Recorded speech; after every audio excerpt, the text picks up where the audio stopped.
eh, incluye larvas. De hecho, para que ustedes lo comprendan, la mayor parte de los insectos que causan problemas en la naturaleza, un buen porcentaje de órdenes de insectos lo hacen a través de los daños que ocasionan a los cultivos es a través de la larva, la mayor parte, mientras que otros órdenes de insectos lo hacen en estado adulto, que es cuando causan problemas también.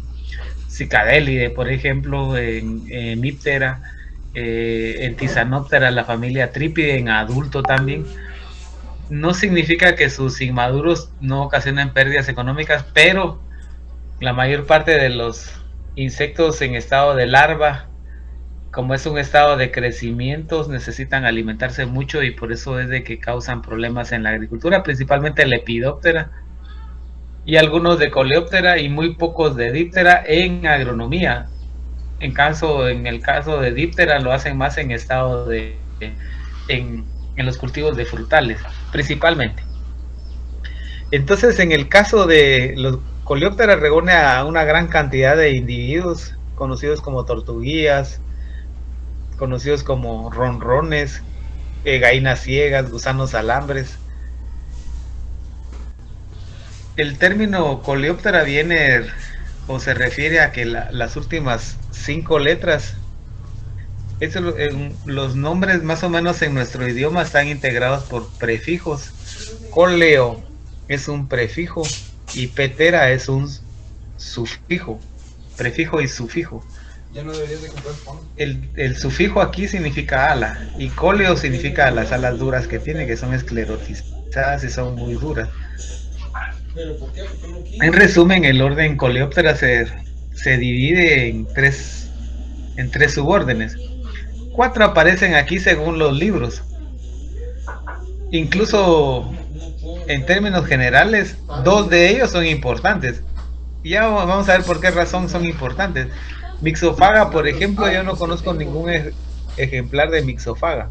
Arcostemata tampoco. Quiere decir que técnicamente Coleóptera se divide en 2 subórdenes: adéfaga y polífaga. Faga es de comer. Faga, comer, y adéfaga y polífaga. Vayamos a ver entonces qué especies tenemos. Para poder comprender la clasificación en los subórdenes o la división en subórdenes de insectos, no voy a hablarles de esos dos órdenes, de esos dos subórdenes que básicamente o realmente no están representados por insectos en nuestro país. Esa familia Hydroscaphidae, por ejemplo, ni siquiera la tenemos en Guatemala. Tampoco se les preguntaría en un examen, sino me centraría aquí, en adéfaga y polífaga. Entonces, para ponerlos en contexto, asumamos nosotros que son, pongámosle en términos generales, 100 familias de Coleóptera. ¿Cómo se dividen las 100 familias de Coleóptera? 90 son polífagas y 10 son adéfagas. Por ponerles un valor, quiere decir que el porcentaje de adéfaga son estas 5 familias, 1, 2, 3, 4, 4 familias. Y realmente Cicindelide, que aparece como familia aquí, ahora es Cincideline y está incluida en la familia Carabidae. Realmente adéfaga la incluyen solamente 3 familias. Por eso cuando yo les decía que son 100 familias, es para incluir el porcentaje. El 90%, ahorita vamos a ver, 90% de los insectos son polífagas. En resumen, Coleóptera tiene 2 subórdenes. El 90% están incluidos en el suborden polífaga y 10% de los individuos están incluidos en el suborden adéfaga. Los otros 2 subórdenes apenas tienen 1 o 2 ejemplares y por esa razón no se enseñan. Vayamos a ver los adéfagas. 10% de los escarabajos, son cerca de 35,000 especies, pertenecen a este suborden, adéfaga. ¿Cuáles son los adéfagas? 4 familias aparecen registradas ahí, pero realmente son 3. Pero vamos a aprender las 4 y vamos a darle los pormenores de las 4. Y hacemos la salvedad o la aclaración de que una de las familias está incluida como su familia de otra. Esa que estamos viendo en la pantalla es una... Se conocían como los escarabajos tigres, son de la familia Cicindelidae, eran de la familia Cicindelidae, ahora son siempre escarabajos tigres, pero de la subfamilia Cicindeline o Inae. ¿Qué son estos? El suborden Adéfaga. El suborden Adéfaga reúne a todos aquellos insectos que son depredadores generalistas en Guatemala, por ejemplo. Cicindelidae como familia bajó a la categoría de su familia, esos. ¿Cómo se reconocen esos? Básicamente por esas mandíbulas. Mandíbulas con dientes evidentes. Cicindelidae. Son conocidos como los escarabajos tigres. La característica morfológica de reconocimiento según los libros o las claves que se emplean es que las antenas emergen al frente de la cabeza.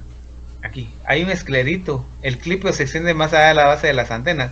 Hay un esclerito que se extiende hasta la base de las antenas, por eso dice que las antenas emergen al frente de la cabeza. Entiéndase que la cabeza lo incluyen los ojos. Quiere decir que si nosotros le cambiamos las definiciones, haciéndolo un poco más clara, así que las antenas no se presentan al frente de la cabeza, sino que se presentan al frente de los ojos. Las antenas entonces nacen, en lugar de quitarle el término arising que aparecen en inglés, ¿va? Que sería emergiendo, nosotros diríamos que nacen o están al frente de los ojos compuestos. Las antenas están enclavadas ahí en la base de al pie o enfrente de los ojos compuestos. Y las mandíbulas evidentes. Una característica importante de los escarabajos tigres de la familia esa Cicindelidae, que realmente es una subfamilia, es que los élitros son lisos. Esta es una especie de escarabajo tigre de Alta Verapaz que tomé yo en junio del 2009. Así, estaba encima de o subidas en la vegetación.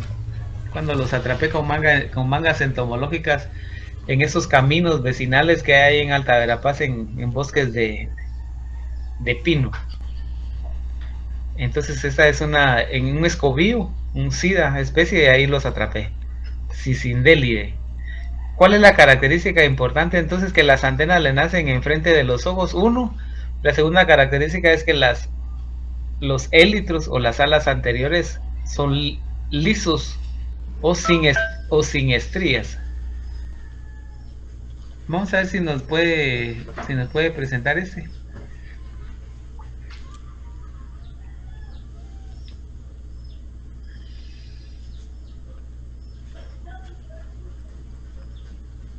Estos insectos son depredadores generalistas. Generalistas significa que se alimentan de todo aquello que puedan atrapar.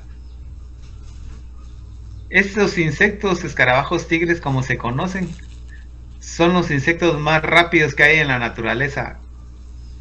Es el equivalente a un guepardo de los animales superiores. Este sería el guepardo de los insectos. Y es tan rápido que incluso hoy estaba leyendo cabalmente un documento en la mañana sobre la velocidad de los Cicindelidae y dice que es tanta la velocidad que a veces pierde la visual del objeto por la cual anda corriendo rápido. Es decir, él visualmente intenta localizar una presa, pero camina tan rápido que pierde la concentración del entorno en el cual se encuentra. Este es un Cicindelidae. La segunda familia que vamos a ver entonces es la familia Carabidae. Acordémonos que estamos en el suborden Adéfaga. Para los que no me han comprendido todavía, es que Coleoptera reúne a 2 subórdenes. Tiene 4, pero 2 de ellos no son representativos en Guatemala y muy difícilmente ustedes puedan encontrar un ejemplar de esos otros. Dos subórdenes son los más comunes de encontrarse en todo el mundo. Es el suborden adéfaga, que reúne a cerca del 10% de los escarabajos que están incluidos en Coleoptera. El otro suborden es el suborden polífaga, que reúne al 90% de los insectos que están incluidos en ese suborden. Adéfaga tiene 4 familias, pero uno de ellos bajó a la categoría de subfamilia. A su familia Cicindeline, que es Cicindelidae, ahora esa es subfamilia de Carabidae. Quiere decir que los escarabajos tigres actualmente están incluidos en Carabidae. ¿Cuál es la familia de Cicindelines? Entonces es Carabidae y deja de existir Cicindelidae como familia. Ingeniero, ya me confundió. Bueno, ahorita lo vamos a cuando hagamos un resumen. ¿Cuál es la característica más importante de reconocimiento de los carábidos? Es bien fácil. No es que le contemos los segmentos antenales, pero tiene 10. Pero esa no es la característica. La característica es esta que nosotros obtenemos aquí, claramente visible. Los élitros son estriados o élitros con surcos longitudinales. Aquí para allá. Surcos longitudinales. También son depredadores de insectos del suelo.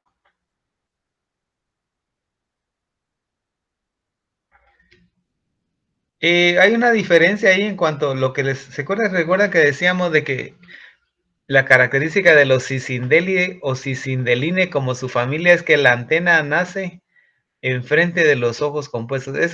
Las antenas en Carabidae son un poco más lateralizados. Lo que sí tienen en común es que las mandíbulas son evidentes y son de tipo prognata. Cicindelidae antes como familia tenía los élitros lisos, mientras que Carabidae los tiene estriados o con surcos. Esa es la característica. Vamos a ver si nos miramos ese que está medio dormido aquí.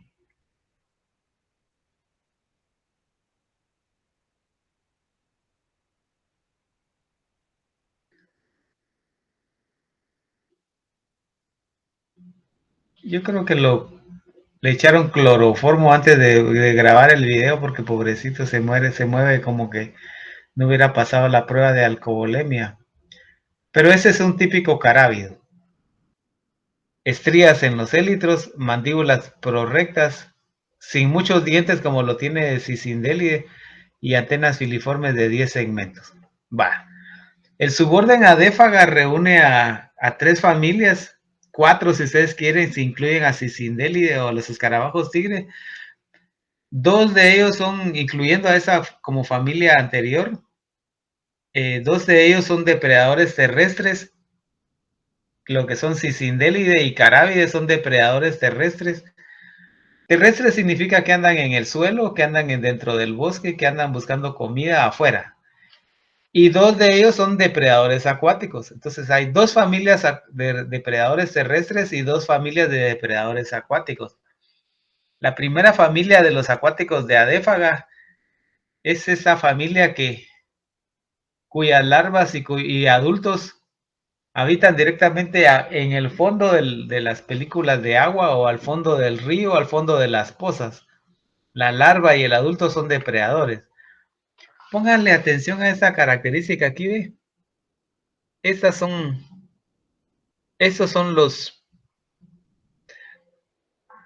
las antenas con respecto a los palpos labiales, porque están unidos al labio, palpos labiales. Porque esa es justamente la característica de reconocimiento de esa primera familia. Diticidae es la familia. Ahí en las redes sociales a veces yo no contesto porque son tan evidentes las familias y la gente preguntando, mire, ¿qué es esta? Le tomé la foto a esta, un sonpopo de mayo y preguntan qué es este. Mucha gente acaba de descubrir ahorita que existen sonpopos de mayo. Bueno, Diticidae entonces. La característica de estos primeros depredadores acuáticos son 2. Una son las antenas largas, filiformes, más largas con respecto a los palpos. Y la número 2 es el escutelo visible. Acuérdense que el triangulito que aparece en medio de las alas anteriores, en todos los insectos, el triangulito se llama escutelum. En los chinches que ya vimos está representado por un triángulo aquí, incluso pentatómide, eso es una característica que tiene que sobrepasa más allá de la mitad del abdomen, el escutelum o escutelum. Bueno, las características de Ditícide es que son depredadores acuáticos con antenas filiformes más largas que los palpos y con escutelo visible. Ditícide, son depredadores acuáticos. Ditícide. Aquí tenía un video, pero no lo cargo. Bueno, la siguiente familia es la segunda de las familias acuáticas, depredadores acuáticos. Es la familia Gyrinide. Entonces, ¿cuántos depredadores tenemos? Incluyamos a las 4 familias. Cicindélide y Carabide, que son depredadores terrestres. Los dos son depredadores, las dos familias reúnen especies depredadoras de los insectos que habitan en los bosques.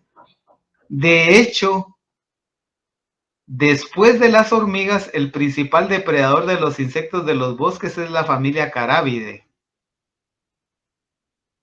Y luego tenemos después de esas dos familias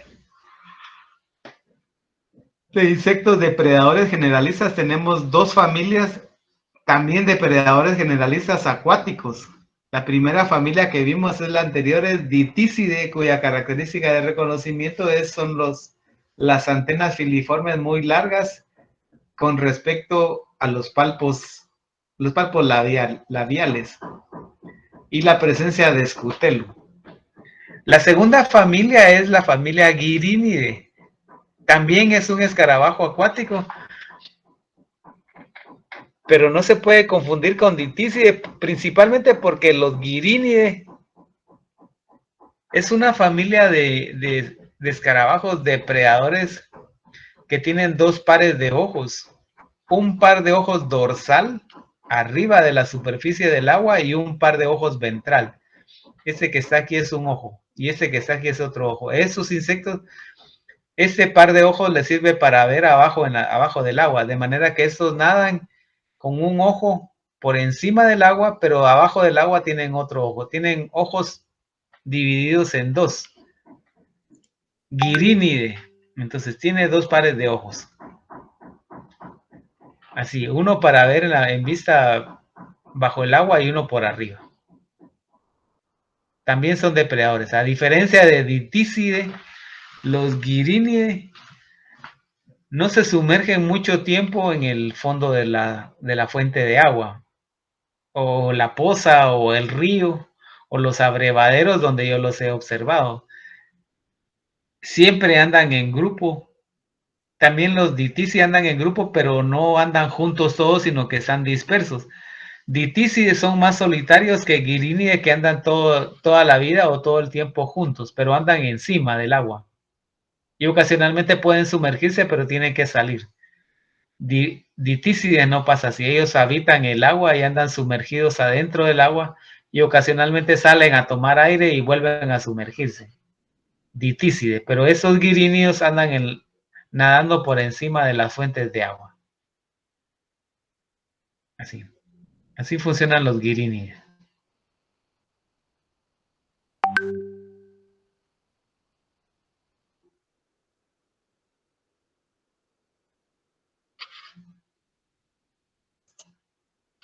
Bueno, ya vimos ahí cómo andan en grupos esos animalitos.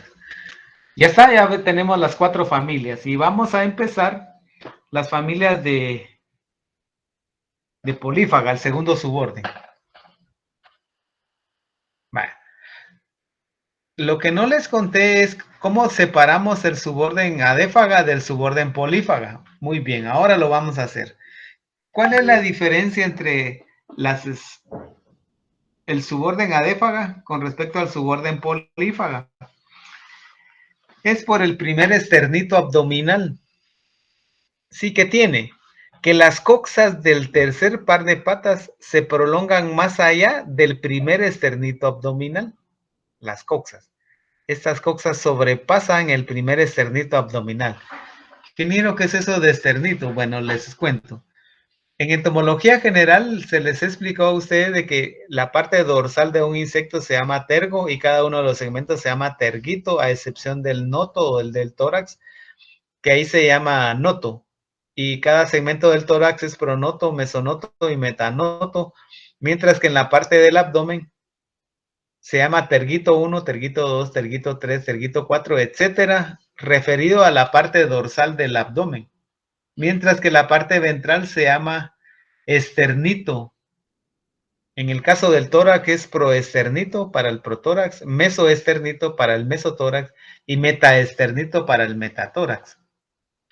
Y cada uno de los segmentos del abdomen se va a llamar esternito 1, esternito 2, esternito 1, esternito 2, esternito 3, etcétera, etcétera, etcétera.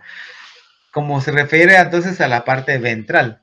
Entonces, los adéfaga, las coxas del tercer par de patas, sobrepasan o dividen el primer esternito abdominal, de manera que las patas sobrepasan el primer segmento del abdomen en adéfaga. Los libros o las claves que se usan señala también que existen esta sutura NPLS, esa que es aquí. Esa se llama sutura notopleural. Solo en adéfaga existe la sutura notopleural, esa sutura que está aquí. Tratemos de buscársela, ese no la tiene, sutura notopleural. Es muy difícil de ver, inclusive con estereoscopio en el laboratorio. Hace falta tener mucha experiencia para tratar de identificar esa sutura en la parte ventral del noto de los insectos, la parte ventral. Lo que sí es claro es que es más fácil separar los subórdenes por la longitud de las coxas de las patas posteriores. Repito entonces, adéfaga, las coxas posteriores son más largas que el primer esternito del abdomen. Mientras que en polífaga, aquí está el segundo suborden, el último par de patas, las metacoxas o las coxas de las patas posteriores, nunca sobrepasan el primer esternito abdominal y carece de sutura notopleural. Pero esas son las características.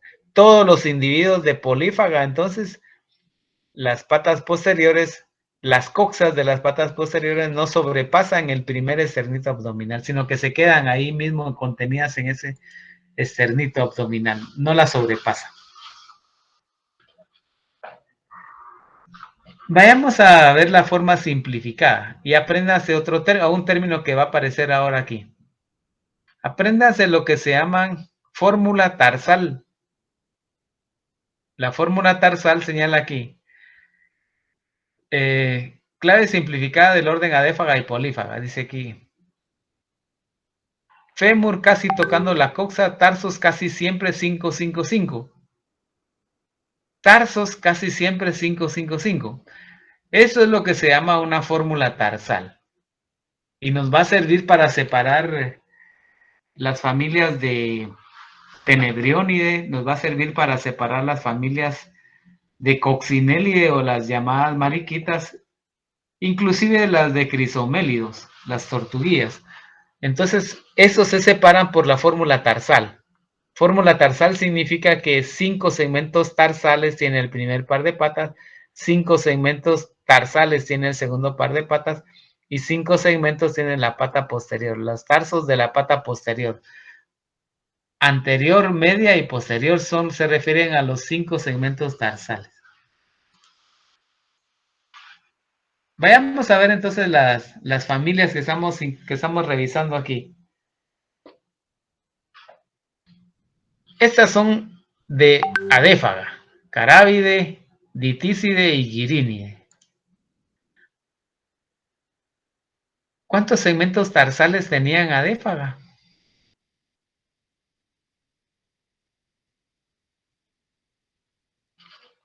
¿Y la fecha? 5-5-5. Mientras que los segmentos tarsales en esta otra que viene con el 1' son más de 100 familias. Esos son de polífaga. Las anteriores 4 familias tienen sus segmentos tarsales 5, 5, 5. Vamos a ver entonces a continuación y lo que podamos. Hoy vamos a ver unas 5 familias ahorita de polífaga y la otra semana terminamos el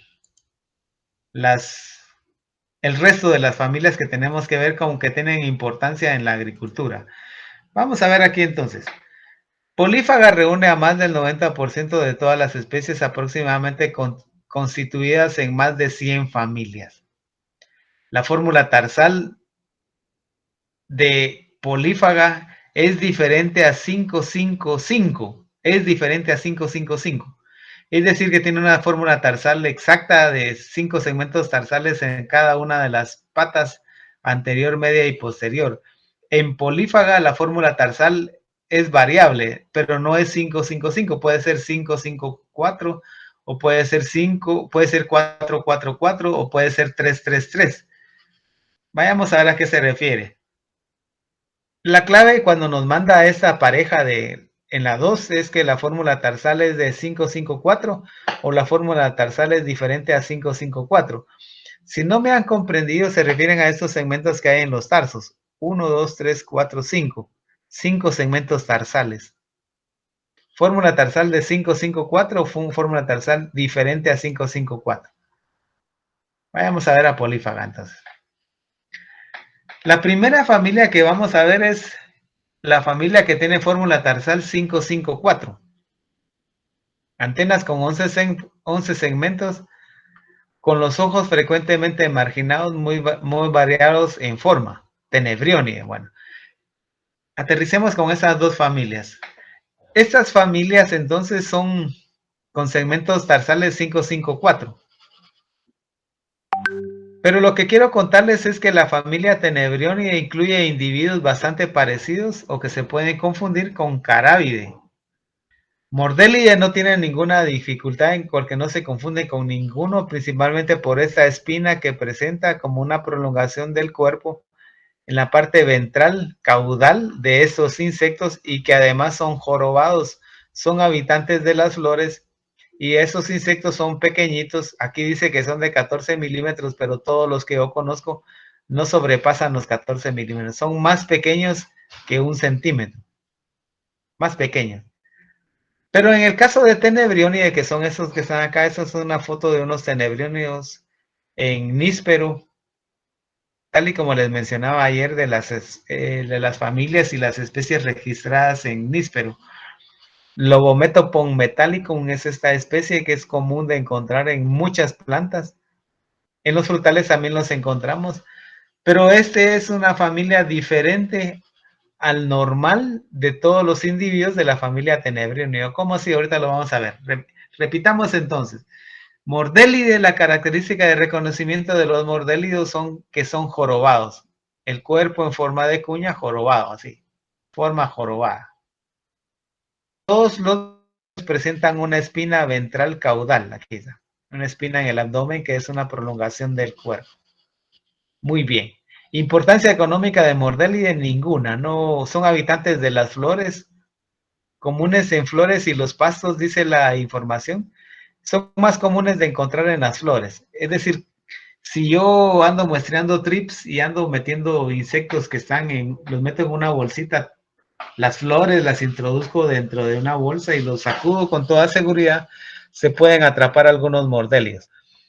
Donde voy a detenerme un momentito en la familia de Tenebrionie, porque esta familia de polífagos es una de las familias más grandes que hay en cuanto a cantidad de individuos y por lo tanto, como hay mucha diversidad, casi todos los individuos son muy variables en cuanto a sus características. Ya vimos que algunos de ellos tienen élitros lisos. Pero estos, en términos generales, la familia Tenebrionie del suborden polífaga tienen, en términos generales, estas características distintivas. Primero es que las antenas son de tipo moniliforme. Se pueden confundir con carábide en estado adulto. Es más, este podría ser un carábide. Pero para los que lo conocemos, sabemos de que tienen antenas moniliformes mientras que los carábidos los tienen antenas de tipo filiforme de 10 segmentos. Lo que sí tienen en común es que los élitros tienen surcos o estrías. Y otra característica es que los tenebrionios, la mayor parte de las especies de tenebrionios no muestran las mandíbulas prorectas evidentes como aparecen en carábide. Las mandíbulas entonces evidentes señalan que el insecto es un depredador de otros insectos y por esa razón tiene unas mandíbulas o un desarrollo del aparato bucal mucho mayor que este. Este también tiene aparato bucal masticador, pero lo tiene contraído o retraído o más para abajo, a diferencia de carábide. Entonces, esas son las diferencias y similitudes entre un tenebriónido y un carábide. Tenebriónido, entonces, tienen surcos o estrías, pero las mandíbulas no son evidentes y antenas moniliformes. ¿Y cuál es la importancia económica que tienen? Bueno, justamente que estos insectos, pongan atención, son plagas de poscosecha. Es donde ocasionan pérdidas significativas a la agricultura. Sí, la mayor parte de las especies de tenebrionios son importantes en la agricultura, pero en poscosecha. 1. Número 2 es que dentro de estos se encuentran algunas especies de interés cuarentenario para Guatemala. Ya los vamos a mencionar adelantito, aparece una diapositiva de las plagas de interés cuarentenario de la familia Tenebrioni. Y la otra importancia económica que tiene es que muchos de estos insectos se pueden criar en el laboratorio para obtener alimento, ya sea para humanos o para animales. Y aquí tienen la oportunidad ustedes de hacer dinero reproduciendo los famosos tenebrios. Entonces, vayamos aquí a este que está aquí de color rojizo. Este es rojo, como esos que están aquí, pertenecen a un grupo de tenebrionios, acuérdense. Los surcos en los élitros es la principal característica, pero esos son los gorgojos de las harinas, gorgojo rojo de las harinas. Y este que está aquí, que según este es un tenebrio molitor, este es un género Tribolium. Este es el género Genatocerus. Aquí está Genatocerus. Entonces, estos son comunes de encontrar en todos los alimentos como plagas secundarias en almacenamiento. Ingeniero, explíqueme lo de plaga secundaria. Resulta que estos no perforan los granos. Entonces, al no perforar los granos, necesitan de la presencia de una plaga primaria. La plaga primaria es aquella que incita o que inicia el daño en un cultivo o en un producto. Y esos son secundarios porque se alimentan del subproducto de la plaga primaria. Por eso se llaman plagas secundarias. Esos son los gorgojos rojos de las harinas. Y este que está aquí es del género Tenebrio molitor, es la especie Tenebrio molitor, es la que se emplea para producir alimento. Aquí se encuentran concentrados en esa familia Tenebrionio los llamados falsos gusanos alambres. Ingeniero, ¿cuáles son esos? Cuando veamos el gusano alambre nos vamos a recordar. Falsos gusanos alambre. Se reproducen en grandes cantidades. Tenebrio molitor. Ingeniero, esa es la familia del gorgojo chino. Esa es una familia de los gorgojos, esos que uno tiene en el laboratorio los que incitan el daño son los citófilus en el maíz, son los curculiones, una plaga primaria. Y estos son plagas secundarias porque se alimentan de la harina de los granos que caen al suelo o que caen en los lugares donde se almacena comida. Esta es una plaga importante en la harina. Y hay un tenebrio que utilizan para descomponer materia orgánica. Sí, ahorita lo vamos a ver aquí a continuación. Este es bueno, vamos a ir a detenerme a la plaga cuarentenaria. Aquí tenemos una especie que se llama Blapstinus substriatus. Ingeniero, ¿cómo así plaga cuarentenaria? Este Blapstinus es común de encontrar en material en los puestos de cuarentena de Guatemala, hablo del puesto de Pedro de Alvarado aquí en Jutiapa, que viene de producto procedente de Nicaragua que atraviesa por El Salvador. Y esos materiales son interceptados en el puesto de aduana que está ahí a través de lo IRSA y los técnicos que están ahí que decomisan productos. Siempre se les pasa, por supuesto, pero esa es una plaga de interés cuarentenario. Blapsinus substriatus se reconoce porque los ojos están emarginados o partidos y que se reconocen desde Nicaragua hasta el resto de América del Sur como presentes. En Guatemala no la tenemos presente, ojo con no la tenemos presente. Al decir eso es porque oficialmente no está establecida en Guatemala, no significa que no se encuentre. Yo las he encontrado, pero como yo no soy ente del rector que le aplique la sanción, el OIRSA, ellos son los enterados de dar a conocer si está presente o no está presente, pero Blapsinus substriatus es una plaga de interés cuarentenario que afecta la raíz de los cultivos anuales, maíz y frijol. Es una plaga en campo y no la tenemos presente en Guatemala. Vaya, ya salimos de Tenebrionio. Fórmula tarsal 554.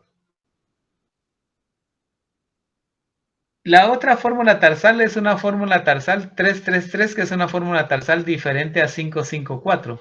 Fórmula tarsal 333 nos va a mandar a la pareja 5, a Coccinellide, y nos va a mandar a Endomichide.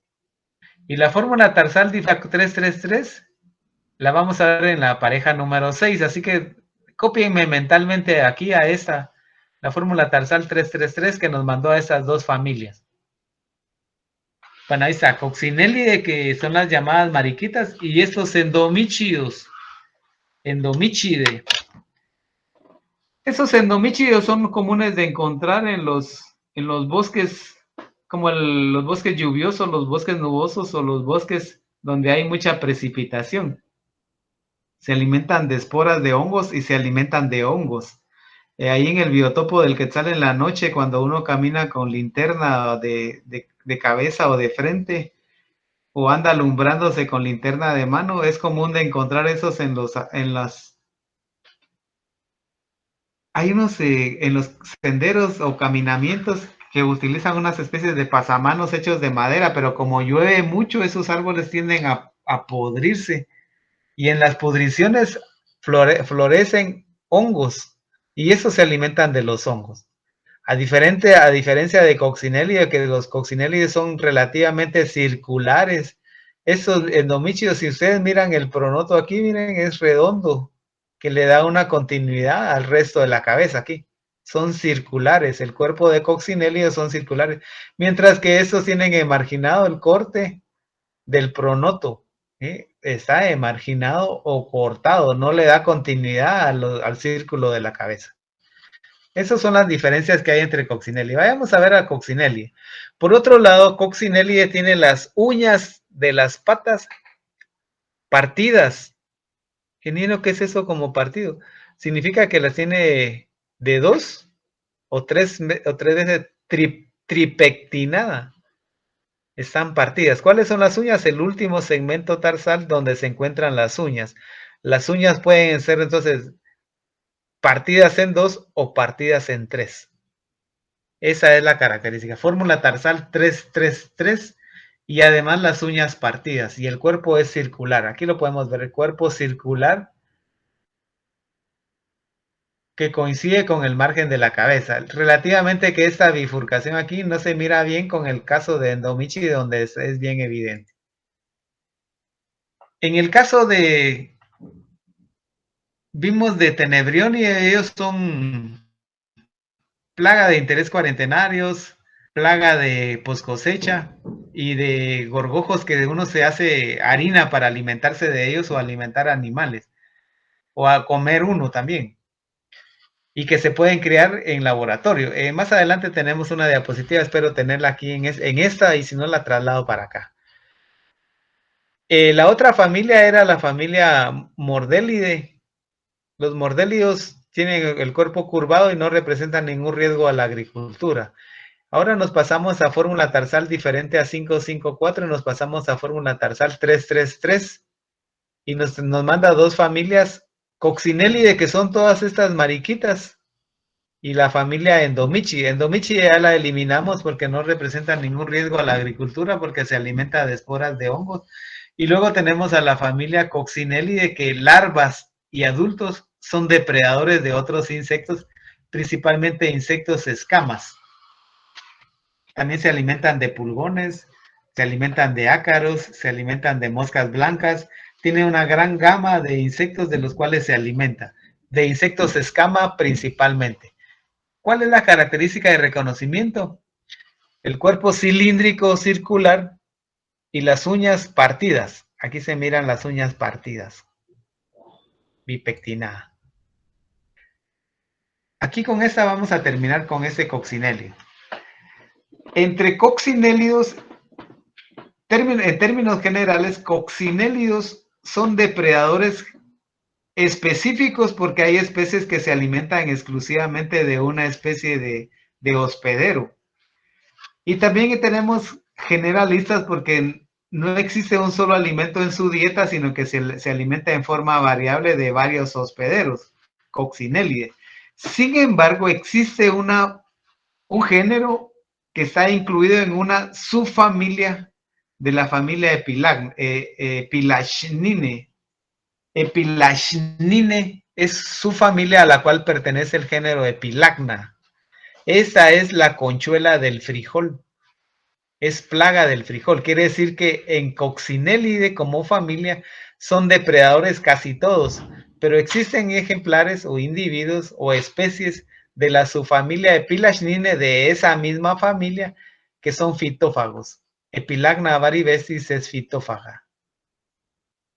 Es fitófaga de muchos cultivos, pero principalmente el género Epilagna, que es la anterior, esa es la conchuela del frijol. Es una plaga del frijol. Pero en otros países distintos al nuestro, porque en esta plaga Epilagna es bien controlada por enemigos naturales nativos o endémicos de nuestro país. Acuérdense que el frijol y el maíz es endémico para la región de América. Fuera de América sí se pueden tener problemas de plagas, Europa o Asia, donde se puedan cultivar cultivos que no son propios. Pero Epilagnine o la subfamilia Epilagnine son fitófagos todos. Aquí tenemos uno alimentándose. Ese es el daño característico de esta subfamilia, que es esqueletizador de hojas. Se come la lámina o el tejido y deja solo las venas. Epilagna avaribestis es una plaga de frijol. Pero la mayor parte de Coccinellidae son depredadores de otros insectos. Bueno, aquí lo vamos a dejar, mucha. Fórmula tarsal aparentemente 444. Aparente porque realmente hay 5. 5, 5, 5. 5 segmentos. Del tercero reducido generalmente no visible. Fórmula tarsal 5, 5, 5 como en adéfaga o al menos 4, 5, 5. Ya lo vamos a ver la otra semana. Entonces dejémoslo por ahí. La otra semana, si Dios lo permite, nos miramos el día lunes. Y mientras tanto disfruten sus vacaciones. Feliz fin de semana. Las notas de los que llevan laboratorio conmigo ya están publicados. Y acuérdense que los que llevan laboratorio conmigo la otra semana tenemos examen de hemíptera. El lunes de la otra semana a las 3:30 es el examen